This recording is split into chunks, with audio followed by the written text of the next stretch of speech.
บอกว่าไม่อยากให้อังโคไปฟังคนที่เป็น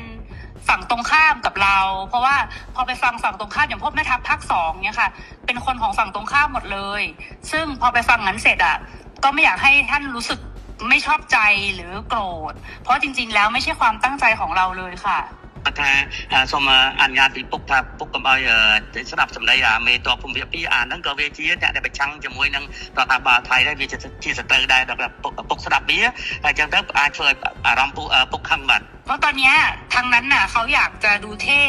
เขาก็จะพูดอะไรออกมาที่มันไม่เป็นประโยชน์ต่อประเทศชาติค่ะแต่ว่าจริงๆที่เราต้องการเนี่ยคือต้องการความสงบสุขให้เกิดขึ้นเหมือนตอนก่อนที่จะปะทะกันตรงชายแดนนะคะមេតបភូមិភាគហ្នឹងវានិយាយចង់ឲ្យលយខ្លួនវាចង់សាង rating មកវាហើយទៅធ្វើឲ្យប៉ះពាល់ដល់តំណែងប្រទេសទាំងពីរយ៉ាងធ្ងន់ធ្ងរពុកបាទដែលយើងប្រទេសទាំងពីរគឺចង់បានស្ថិរភាពនិងសន្តិភាពដូចអ្វីមុន